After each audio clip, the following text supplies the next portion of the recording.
It happened without cameras, without briefings, without a single palace aide rushing to control the narrative. And that is exactly why it matters. In a monarchy obsessed with optics, silence is power. Princess Anne understood that when she quietly placed the Queen Mother's ring into Catherine's hand. No announcement followed, no press note softened the impact. Yet within minutes, the meaning began to spread through the palace like electricity through stone. This was not sentiment, this was selection. Before we go any further, pause for a second and make sure you're subscribed, because moments like this rarely announce themselves twice. The ring itself is not extravagant by modern standards, but its history is heavier than any crown jewel. It once belonged to a woman who steadied the monarchy during war, scandal, and collapse. To touch it is to touch authority earned, not inherited. Anne did not hesitate. Her gesture was measured, deliberate, and devastating in its implications.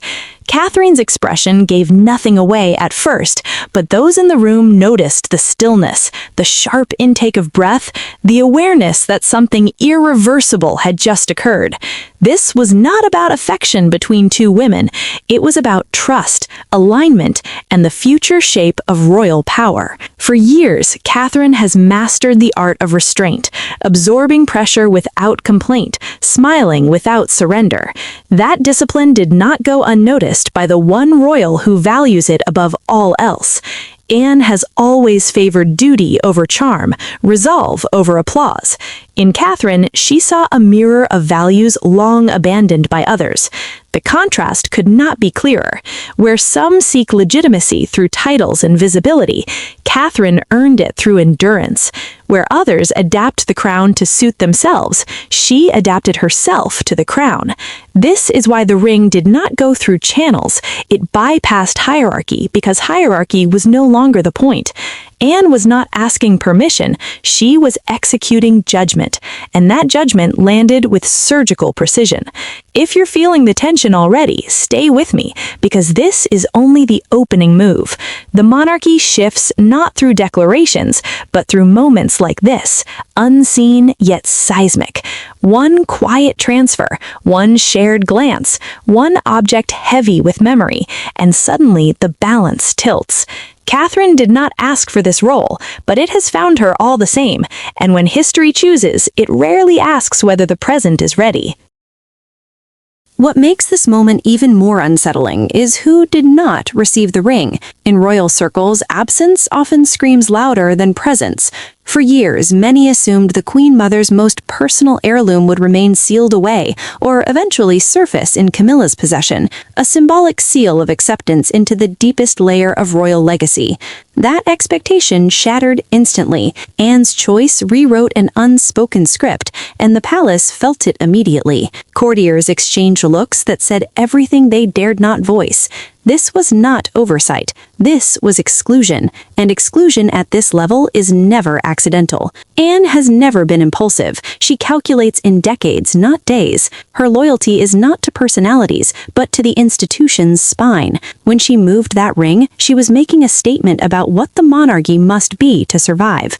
Before we go further, if you're finding this breakdown eye-opening, hit the like button now. It tells me you want the truth beneath the ceremony. Anne has long resisted what she sees as dilution of royal gravity. She tolerated change, but never erosion. Catherine, through years of scrutiny, illness, and relentless public expectation, proved she could absorb weight without cracking. That quality mattered more than bloodline proximity or marital status. In Anne's worldview, legitimacy is earned through pressure, and Catherine passed every test in silence. Contrast that with the quiet frustration simmering elsewhere. Power in the palace has always been negotiated through symbols, and this symbol landed like a controlled detonation. Staff noticed immediate shifts, conversations lowered, movements recalculated. Anne did not brief anyone beforehand, because briefing would have invited resistance. She acted before opposition could organize. That alone tells you how certain she was. The Queen Mother's ring was never about beauty. It was a private token of resilience, given during uncertainty, worn through hardship, headship and guarded like a final instruction. To give it away is to declare continuity. Catherine's reaction confirmed the weight of that declaration. She did not smile. She did not perform gratitude. She hesitated.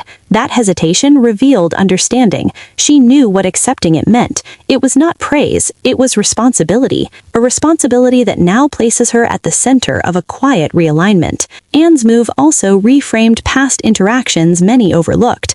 The shared glances at memorial services, the subtle proximity during solemn events, the mutual respect expressed without words. None of it was random. It was observation over time, a measuring of character. Catherine did not campaign for this. She did not signal ambition, and that is precisely why she was chosen. The monarchy, at its most ancient core, rewards those who do not reach for power, but can carry it. If this feels like a turning point, it's because it is, and we are only beginning to understand the consequences. Stay with me, because the next layer reveals why this gesture has ignited far more than quiet admiration. Behind the scenes, the reaction was not uniform shock, but strategic alarm. The monarchy survives on choreography, and Anne disrupted the rhythm. Advisors loyal to Charles immediately understood the implication, a symbolic endorsement that bypassed the current hierarchy. That is rare. That is dangerous, and that is precisely why it worked. Symbols move faster than decrees, and this one landed before anyone could counter it. Within hours, phones were ringing quietly, not with outrage, but with calculation. What does this mean for future roles, for visibility, for influence? Those questions began circulating long before any public acknowledgement. And yet, publicly, there was nothing to acknowledge. No statement, no clarification. Anne left no handle to grab. That silence became its own shield. If you're still following, pause for a second and subscribe now, because this is exactly the kind of story that evolves quietly while headlines miss the point. Catherine's position shifted overnight without a single word being spoken. She did not seek allies, but allies found her. That's how power moves when it's authentic. Courtiers who once floated between camps began orienting subtly toward her. Not defecting, not declaring, just adjusting. Seating preferences changed. Briefings arrived earlier. Consideration followed presence. These micro-movements are how courts realign without ever admitting it. Meanwhile, Camilla's camp felt the chill immediately. Not because of jealousy alone, but because of precedent. If Anne could act independently with something this significant, what else could be decided without consultation? That question unsettled more than the ring itself. It suggested a fracture in assumed authority, and reminded everyone that legacy does not always obey the current crown. It answers to memory, and memory in this family is ruthless. Catherine understood this better than anyone. She did not display the ring prominently. She did not reference it.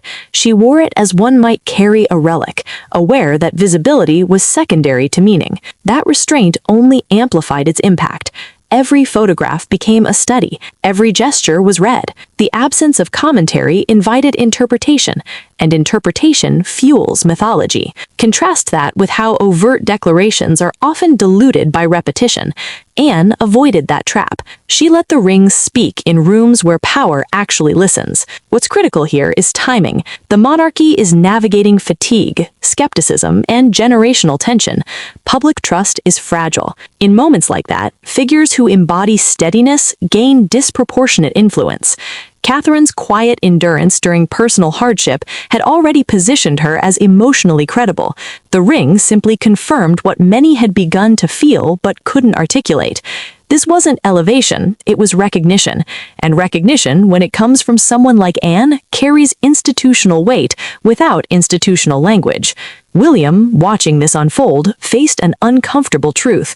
His wife was no longer just beside him. She was becoming a reference point. That dynamic requires careful balance. Support too loudly, and it threatens others. Hold back, and it appears disconnected. His restraint so far suggests awareness. He knows this moment must breathe on its own. Anne engineered it that way. If you're wondering why this matters beyond palace walls, here's the answer. Monarchies survive on belief. Belief is shaped by symbols, and this symbol just redrew the emotional map. The next question isn't who wears the crown, it's who carries the story people believe in, and that story is still unfolding.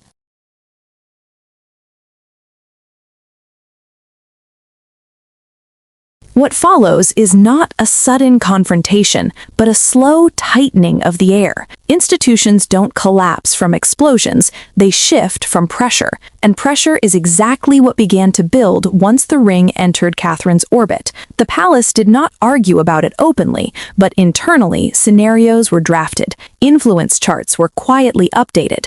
Who speaks for whom? Who is consulted first? Who can move without permission? These things matter more than titles ever will. Anne's action forced an uncomfortable reassessment. Authority within the family was no longer flowing in one clean line. It was branching, and branches create shadows. Catherine, meanwhile, did nothing to capitalize on it, which paradoxically made the shift irreversible. Power that is not chased is the hardest to contain. Staff noticed her listening more than speaking, arriving prepared, leaving no trace of entitlement. That behavior disarmed resistance. If you're finding this breakdown useful, take a moment to like the video, because it helps stories like this reach people who actually want to understand what's really happening beneath the surface. Camilla attempted normalization. Public appearances continued, smiles were steady, but normalization only works when the underlying story cooperates. In private briefings, aides struggled to counter a narrative that had no official shape.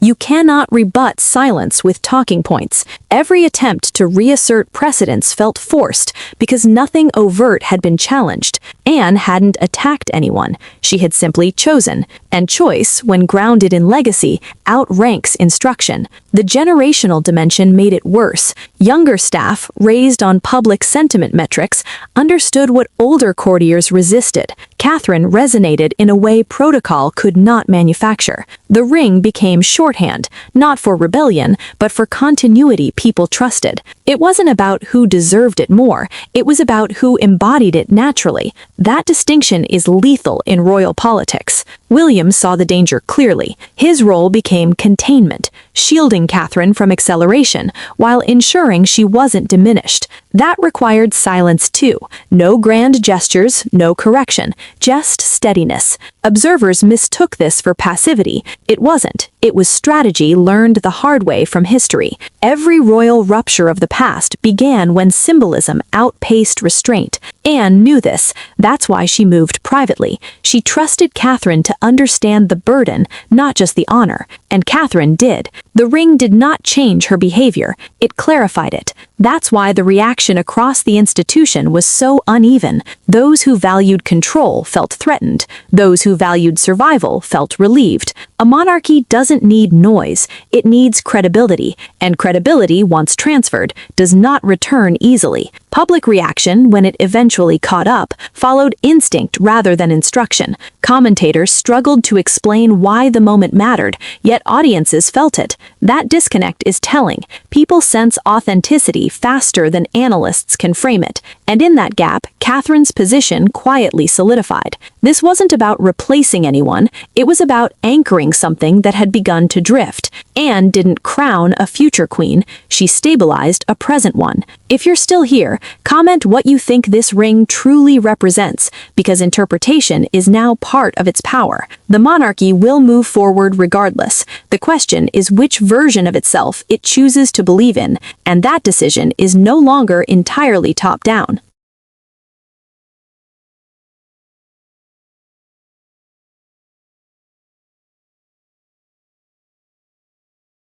By the time the final recalibration began, no one announced it. That's the nature of real change inside old systems. It doesn't arrive with memos or meetings.